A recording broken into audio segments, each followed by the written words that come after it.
예배로 나오신 여러분들을 나사렛 예수 이름으로 환영하고 또한 축복합니다. 하나님의 평강과 은혜와 사랑이 함께 하시길 다시 한번 축원합니다. 사도신경으로 우리의 신앙을 고백합니다. 전능하사 천지를 만드신 하나님 아버지를 내가 믿사오며 그 외아들 우리 주 예수 그리스도를 믿사오니 이는 성령으로 잉태하사 동정녀 마리아에게 나시고 본디오 빌라도에게 고난을 받으사 십자가에 못 박혀 죽으시고 장사한 지 사흘 만에 죽은 자 가운데서 다시 살아나시며 하늘에 오르사 전능하신 하나님 우편에 앉아 계시다가 저리로서 산자와 죽은 자를 심판하러 오시리라. 성령을 믿사오며 거룩한 공회와 성도가 서로 교통하는 것과 죄를 사하여 주시는 것과 몸이 다시 사는 것과 영원히 사는 것을 믿사옵나이다. 아멘. 찬송가 218장입니다. 218장 내 마음과 정성을 다하여서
함께 대하실 말씀은 디모데전서 5장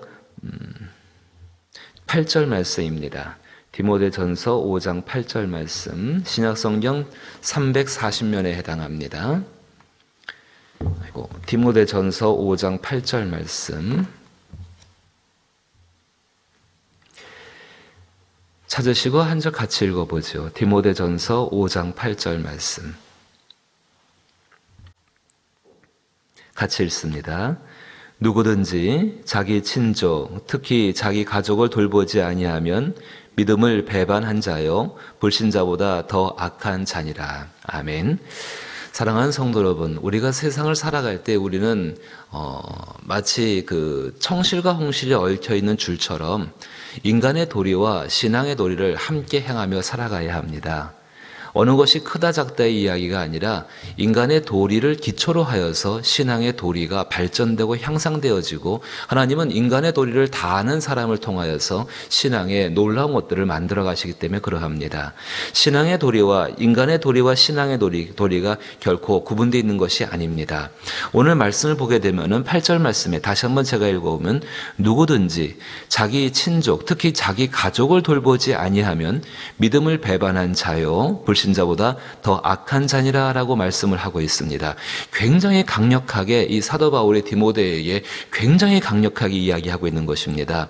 그 앞절에 읽진 않았지만 제가 또 한번 읽어보면은 내가 또한 이것을 명령하여서 그들로 책망을 받을 것이 없게 하라. 누구든지 자기 친족 특히 자기 가족을 돌보지 아니하면 믿음을 배반한 자요 불신자보다 더 악한 자라고 분명히 사도 바울이 경고를 하고 있고 굉장히 강력하게 책망받을 것이 없게 할 정도로 이 디모데에게 목회를 하는 디모데에게 분명한 것을 가르치라고 말씀을 하고 있습니다. 왜 이런 말을 바울이 디모데에게 했을까? 가장 중요한 것은 성도들이 복음과 믿음 그리고 교회를 통하여서 새로 얻게 되어진 확대된 관계 속에 살게 되어집니다. 전에는 피로써 이어지게 되는 좁은 관계에 살다가 이제 그리스도 예수의 피로 말미암아 믿음과 복음과 그리고 교회 안에서 새로운 관계를 가지고 살게 되어집니다. 그 관계 가운데에서 정말로 그 속에서 하나님의 사랑을 받고 하나님의 사랑 가운데 살게 되는데 그 사랑에서 떨어지지 않게 하기 위해서 지금 바울이 굉장히 강력하게 경고를 하고 있다는 것입니다. 조금 더 직접적으로 본문을 가지고 이야기를 해보게 되면은 1절부터 시작해서 우리 9절 이하까지 전부 이제 한 과부에 대한 이야기가 나옵니다. 굉장히 불쌍한 사람이죠. 당시에는 병도 많았고 전쟁도 많았고 갑작스럽게 집에 가장이 죽는 일들이 많았습니다. 그 과부들을 과부의 명부에 올리고 그들을 보살펴야 되는 것은 초대교회의 굉장히 중요한 일이었고 전통 중에 전통이었습니다. 근데 이 사도 바울이 4절 말씀을 여러분 다시 한번 보십시오. 4절 말씀에 이렇게 이야기합니다. 자, 4절 말씀에 제가 또 한번 읽어보면은 만일 어떤 과부에게 자녀나 손자들이 있거든 그들로 먼저 자기 집에서 효를 행하여 부모에게 보답하기를 배우게 하라. 이것이 하나님 앞에 받으실 만한 것이니라. 하나님 앞에 받으실 만한 거라고 지금 이 사도 바울이 이야기를 하면서 뭐를 먼저 하라고 하냐면은 그 과부에게 자녀나 손자들이 있거든 그들로 먼저 자기 집에서 효를 행하여 부모에게 보답하기를 배우게 하라. 인간의 도리를 먼저 가르치라는 것이죠. 정말로 중요한 인간의 도리가 효 아닙니까? 그 효가 결코 신앙의 도리와 분리될 수가 없다라는 것입니다. 오히려 하나님은 신앙으로 인간의 도리를 다 아는 사람을 빛나고 존귀하게 만들어 가십니다. 우리 이 말씀을 마음속에 깊이 담아야 합니다. 교회를 교회되게 하고 정말로 하나님의 참된 일을 이루기 위해서 어디부터 무엇을 가르치고 할 것인가. 그 효도라고 할 때요. 그 효자라고 할 때 그 한자를 보게 되면은 그 친할 친자와 그 효도 효자가 나오게 되죠. 그 혈연 관계 가운데 굉장히 중요한 도리를 가르치는 그 한자들입니다. 근데 그 한자를 갖다가 풀이한 어떤 글을 보게 되니까 이렇게 표현을 했습니다. 그 친할 친자, 그 친할 친자와 그 효도 효자에는 묘한 뜻이 담겨 있다고 하는데 이런 의미가 있다고 합니다. 그 어머니와 아들 사이에 같이 계시는데 그 아들이 시골에는 그 보통 뭐 5일장 그렇게 장이 서지 않습니까? 그 장이 서게 되면은 그동안 아들이 해왔던 모든 뭐 나무 해놓은 거 뭐 이렇게 팔 것들 이것들을 지게에 지고서 장에 팔러 나가게 되죠. 그동안 집에 계시는 어머니는 뜰에서 뭐 다른 일도 여러 가지 하시면서 농사일도 하면서 하지만 모든 생각은 그 장에 간 아들에게 있다고 합니다. 이 아들이 물건을 잘 팔았을까? 오늘 험한 일은 보진 않았을까? 또 좋은 결과는 얻었을까? 아마 요즘 우리 부모님들의 걱정과 또 생각과 똑같은 것 같습니다. 해가 이제 지게 되고 뉘엿뉘엿 지게 될 때에 아들이 돌아올 시간이 됐는데 아들이 돌아오질 않습니다. 부모님들의 마음이 다 그렇지 않습니까? 들어와야 할 시간이 되는데 들어오지 않으면 뭐 괜히 염려되어지고 문 밖을 바라보게 되는 것. 아마 이 어머니도 마찬가지였던 것 같습니다. 동구 밖에 나가서 언덕 위에 올라서 아들이 떠났던 장이 섰던 그쪽 쪽을 바라보고 있습니다. 근데 돌아오지를 않습니다. 어머니가 옆에 있는 나무 위에 올라갑니다. 그 나무 위에 올라가 서서 보는 모습이 친할 친자, 주로 아주 가까운 혈연관계가 가운데 붙는 그 친할 친자의 한자의 의미입니다. 나무 위에 올라가 서서 보는 모습. 효도 효자는 어떤가? 또 이렇게 풀이를 해놨더라고요. 아들은 갖고 간 것을 늦게까지 다 팔았습니다. 어머니 생각해서. 들어오면서 고등어 몇 마리하고 어머니께 드릴 화장품? 그것을 한곽 사고 들어오는데 동구 입구 앞에서, 동네 앞에서 어머니를 만난 겁니다. 어머니를 만나서 아들이 이렇게 말합니다. 어머니 다리가 많이 아프실 텐데 여기까지 왜 나오셨어요? 제가 업어다 드릴게요. 제 지게 위에 올라오세요. 타세요. 그 지게 위에 지게 위에 아들이 지게를 지고 그 위에 올라 앉아 있는 모습이 효도 효자라고 합니다. 이게 특별한 것이 아니라 이게 당연한 거 아닙니까? 이게 자연스러운 일이고 이 인간의 마땅한 도리라고 말씀을 드릴 수가 있습니다. 이제 우리 중요한 거 한 가지를 기억하셔야 합니다. 그리스도 예수께서 그 인간의 마땅한 도리, 근데 그 도리가 아주 지극히 좁은 곳에 행해졌습니다. 피와 피를 나눈 사이. 그 사이로 행해졌는데 예수 그리스도가 오셔서 모든 이들을 하나님 나라 안에 들어오게 하기 위해서 당신의 피를 내놓으시고 그 인간의 관계를 확대시키셨습니다. 예수께서 요한복음 19장 26절과 27절 말씀 보면은 십자가에서 죽으실 때 하신 아주 유명한 이야기, 7가지의 말씀 중에 굉장히 중요한 이야기 한 가지가 이 관계를 확대시키셨다는 것입니다. 요한복음 19장 26절부터 27절을 제가 읽어보면은 예수께서 자기의 어머니와 사랑하는 제자가 곁에 서 있는 것을 보시고 자기의 어머니께 말씀하시되 여자여 보소서 아들이니이다 하시고 또 그 제자에게 이르시되 보라 내 어머니라 하신대 그때부터 그 제자가 자기 집에 모시니라. 예수의 십자가, 죄를 용서받고 이제 거듭난 사람들이 살아갈 때의 그 인간관계, 그 인간관계로 말미암아서 하나님이 우리 가운데 말씀하신 인간의 가장 기본적인 도리를 넘어서서 하나님 나라의 도리를 갖고 살게 된 것이 우리 그리스도인들이라는 것입니다.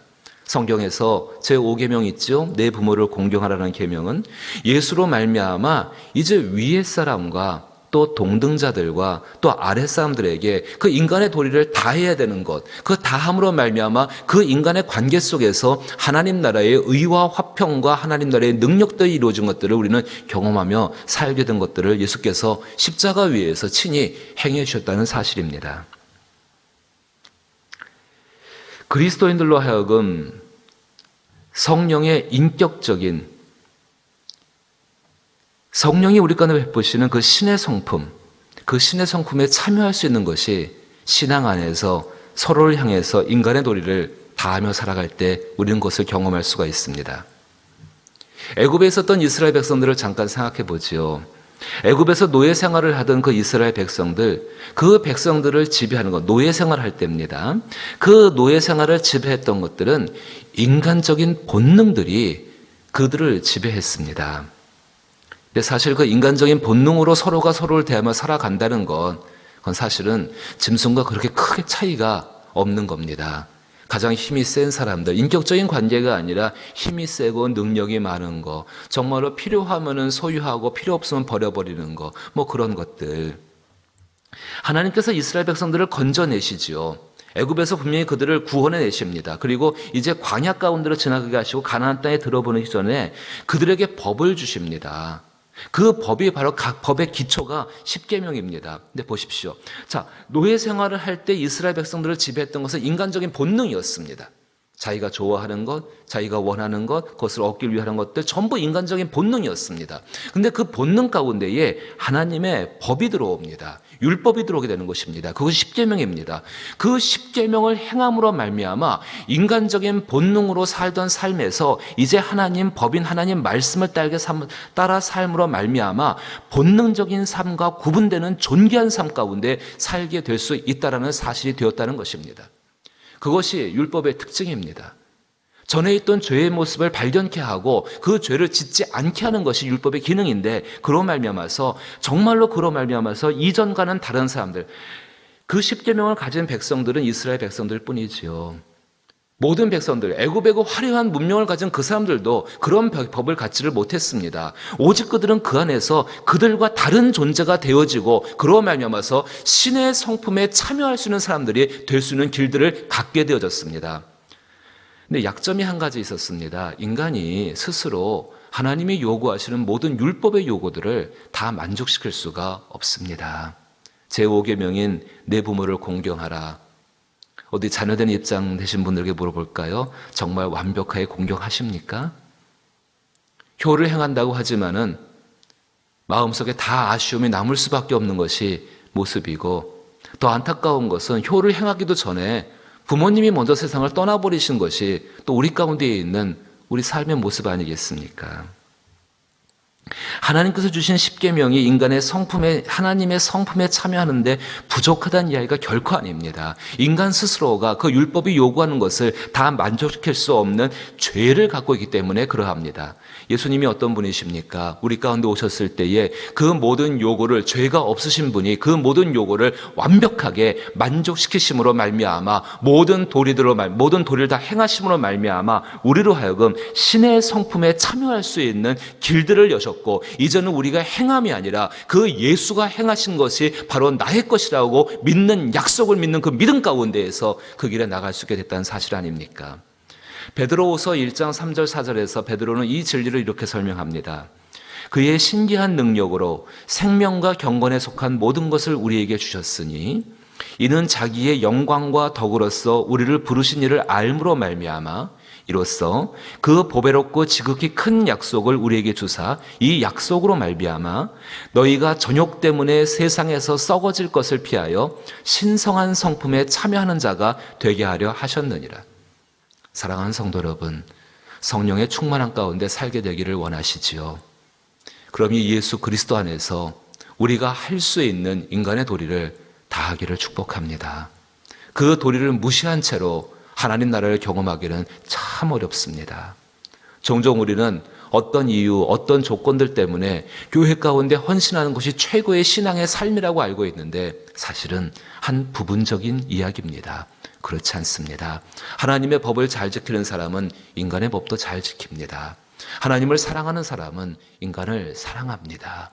하나님을 향한 도리를 다하는 사람은 가장 가까이 있는 자기의 가장 가까운 사람들에게 도리를 다하게 되어집니다. 그 도리를 무시하지 마십시오. 정말 거기로부터 하나님의 역사가 시작되는 것을 우리는 받아들여야 합니다. 다시 본문 말씀 돌아오게 되면은 누구든지 자기 친족, 특히 자기 가족을 돌보지 아니하면 믿음을 배반한 자요 불신자보다 더 악한 자니라. 하나님 앞에 열심 낼 때가 있지요. 누구나 그러할 때가 있습니다. 그런데 사랑하는 성도 여러분, 목회자로서 한 가지 권면드리면 그 열심이 인간의 도리를 다해야 되는 그 일을 회피하는 수단이 되지 않기를 부탁합니다. 정말로 하나님 앞에 최선을 다하고 하나님 앞에 헌신하고 하나님 앞에 봉사하고 주의 몸된 교를 위해서 일해야 할 때가 있습니다. 그런데 그런 것들이 내가 정말로 돌봐야 되는 나의 가족, 나의 소중한 사람들, 내가 정말 인간의 도리를 다해야 되는 그 사람들을 갖다 회피하고 외면하는 것이 된다고 한다면 그건 하나님 앞에 부끄러운 일이 되게 될 것입니다. 오히려 그 가운데 두 가지의 짐을 함께 질 때에 하나님의 성령이 우리를 도우시고 능력 가운데 더하시며 오늘 특별히 그 본 말씀 가장 먼저 될 것, 자기의 친족 특히 자기 가족을 돌보지 아니하면 믿음을 배반한 자요 불신자보다 더 악하다는 말씀이 우리 가슴 속에 살아서 균형을 이루고 그래서 그거로 말미암아 하나님 나라를 확장시켜 갈 수 있는 저와 여러분 될 수 있기를 주의 이름으로 축복합니다. 기도하죠.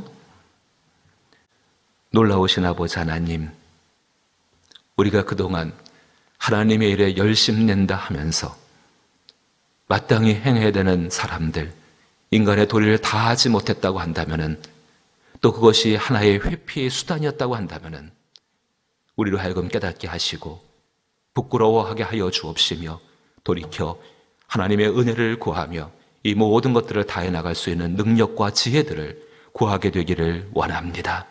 아버지 하나님, 그래야 정말로 우리 자신들이 예수님처럼 인간관계에서 주어진 책임들을 다할 수 있는 사람들이 되게 하여 주옵시고, 특별히 이 놀라운 것으로 말미암아 위의 사람과 동등자와 아랫 사람에 대한 도리를 다함으로 말미암아 그 안에서 하나님 나라를 확장시켜 갈 수 있는 저희들 되게 하여 주옵소서. 그 가운데 복음이 전해지는 길들이 열려지게 될 줄로 믿사오니 성령께서 우리를 사용하여 주옵소서. 오늘 한 날도 하나님의 놀라운 평강과 은혜와 사랑이 우리 모든 사랑하는 성도들과 함께하기를 간절히 소망하오며, 지금은 우리 주 예수 그리스도의 크신 은혜와 하나님 아버지의 놀라우신 사랑과 성령님의 교통하심의 역사하시는 충만한 은총과 위로와 그 선한 손길의 도우심이 주 예수 믿는 믿음 안에서 인간의 의리를 다함으로 말미암아 하나님 나라를 확장시키로 작정하는 모든 사랑하는 성도들의 심령과 육체와 그 가정과 생애에 걸어가는 모든 길들 위에와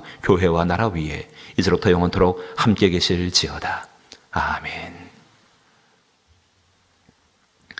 구역자님들과 함께 기도 제목을 늘 나누시며 기도할 수 있기를 부탁을 드리고, 또 특별히 이번 주일 돌아온 주일 예배는 3부 예배에 참여하신 분들이 많지 않아서 드리지를 않습니다. 착오 없으시길 또한 부탁을 드립니다. 함께 기도합니다.